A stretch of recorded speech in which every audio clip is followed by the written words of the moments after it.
تھوڑی ہی گھنٹوں کے بعد ہمارے پاس ایک اللہ کی بہت بڑی نعمت آنے والی ہے۔ اللہ کا مہینہ سنو آ گیا رجب، ایک ایسا مہینہ آنے والا ہے کہ جس کی شان بڑی نرالی ہے۔ اس مہینے کی شان کیسی ہے؟ رحمت قبولیت کا ابر چھا گیا ہے اب۔ اس کے بارے میں نبی پاک علیہ الصلوۃ والسلام جب رجب آتا تھا نا تو میرے آقا یہ دعا فرمایا کرتے، اللہم بارک لنا فی رجب و شعبان و بلغنا رمضان، اے رب کریم رمضان ہمیں رجب اور شعبان میں برکت عطا فرما اور ہمیں رمضان سے ملا دے۔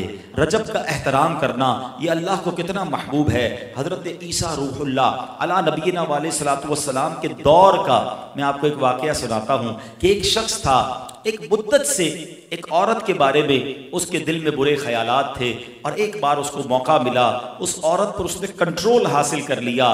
قریب تھا کہ وہ گناہ کرتا، اس نے دیکھا کہ لوگ چاند دیکھ رہے ہیں تو پوچھا یہ مسلمان، وہ مسلمان بھی نہیں تھا، غیر مسلم تھا، تو اس نے کہا یہ لوگ کس چیز کا چاند دیکھ رہے ہیں، کس مہینے کا چاند دیکھ رہے ہیں؟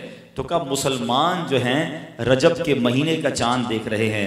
اللہ اکبر! جب اس نے سنا کہ رجب آ گیا ہے وہ اس عورت سے دور ہو گیا، گناہ سے باز رہا۔ اللہ کریم نے حضرت عیسیٰ علیہ السلام پر وحی بھیجی کہ اے عیسیٰ اس شخص کے پاس جاؤ، اس سے ملاقات کرو۔ جب آپ اس کے پاس گئے، اپنی تشریف آوری کا سبب بیان کیا۔ اللہ اکبر! جب اس نے سنا اس کا دل نور اسلام سے جگمگا اٹھا، کلمہ پڑھ کر مسلمان ہو گیا۔ تو پتہ یہ چلا کہ پہلے زمانے میں صرف مسلمان نہیں، غیر مسلم بھی اس مہینے کا ادب کیا کرتے تھے۔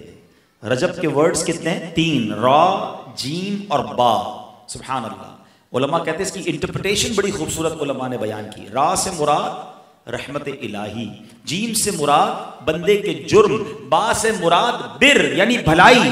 گویا اللہ کی رحمت یہ اعلان کر رہی ہے کہ میری رحمت اور میری بھلائی کے درمیان میرے بندوں کے جرموں کو کر دو تاکہ میری رحمت اس کی بخشش فرما دے۔ This is the time to repentance۔ رجب توبہ کا مہینہ۔ سبحان اللہ! رجب کے بارے میں آتا ہے کہ رجب اللہ کا مہینہ ہے، احادیث میں ملتا ہے رجب اللہ کا مہینہ ہے۔ آقا فرماتے الشعبان شہری، شعبان میرا مہینہ ہے اور رمضان میری امت کا مہینہ ہے۔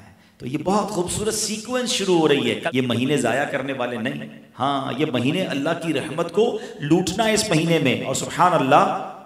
ایک بہت خوبصورت بات میں بتاؤں کہ نبی پاک علیہ الصلوۃ والسلام فرماتے ہیں 5 راتیں ایسی ہیں جس میں دعا رد نہیں ہوتی۔ حدیث پاک فرمایا رجب کی پہلی رات، 15 شعبان شب برات جو ہوتی ہے، ٹھیک ہے، پھر فرمایا جمعرات اور جمعے کے درمیان کی رات، نمبر 4 عید الفطر کی چاند رات، نمبر 5 عید الاضحیٰ کی چاند رات۔ اور رجب کے روزوں کی تو کیا بات ہے، احادیث میں یہ فضیلت آتی ہے جو رجب میں پہلے دن کا روزہ رکھے، پہلے رجب کا 3 سال کے گناہوں کا کفارہ ہے، دوسرے دن کا روزہ رکھے 2 سال کے گناہوں کا کفارہ، اور تیسرے دن کا روزہ رکھے تو 1 سال کے گناہوں کا کفارہ۔ پھر پورا رجب جو ہے وہ ہر روزہ جو ہے وہ 1 مہینے کے گناہوں کا کفارہ ہے۔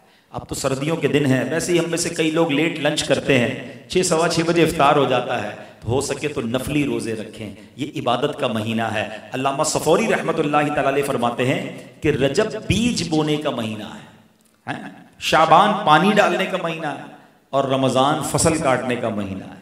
اور بڑی خوبصورت اس کی تفصیل بیان فرماتے ہیں کہ جو بندہ رجب میں عبادت کا بیج نہیں بوتا، شعبان میں ان بیجوں پر اپنے آنسوؤں سے پانی نہیں ڈالتا، آبیاری نہیں کرتا، وہ رمضان میں رحمت کی فصل کیسے کاٹ سکے گا؟ تو this is the time to prepare yourself. یہ تو وقت آ گیا مسجد کی طرف آنے کا، تلاوت کرنے کا، روزے رکھنے کا۔ اگر کوئی دوری ہو گئی ہے عبادت سے تو پھر جڑ جائیں، اور رحمتوں والے مہینے شروع ہو رہے ہیں۔ تو اے میرے پیارے اسلامی بھائیوں، اللہ کرے کہ ہم رجب میں اللہ کی عبادت کر کے، اپنے گناہوں کی معافی مانگ کے ہم اس رجب کو اس طرح گزاریں۔ اور رجب میں ایک اور کام کرنے کا بڑا زبردست میں آپ کو بتا دوں کہ نبی پاک علیہ الصلوۃ والسلام فرماتے ہیں، حضرت عبداللہ ابن زبیر رضی اللہ عنہ سے روایت ہے کہ جو ماہ رجب میں کسی مسلمان کی پریشانی دور کرے، اللہ عز و جل اس کو جنت میں ایسا محل عطا فرمائے گا جو حد نظر تک وسیع ہوگا۔ تم رجب کا اکرام کرو، اللہ کریم 1000 کرامتوں کے ساتھ تمہارا اکرام فرمائے گا۔ اللہ کرے کہ ہماری کوئی نماز قضا نہ ہو، ہم اس پہ نفلی روزے رکھیں، اس پہ درود پاک کی کثرت کریں، استغفار کی کثرت کریں۔ اللہ کا مہینہ ہے، خوب اللہ کی طرف لو لگائیں کہ یا اللہ تیرا مہینہ آ گیا، بندہ بھی تو میں تیرا ہوں، میرے مولا تو میری مغفرت فرما دے۔ تو اللہ ہمیں اس مہینے کی برکتیں عطا فرمائے۔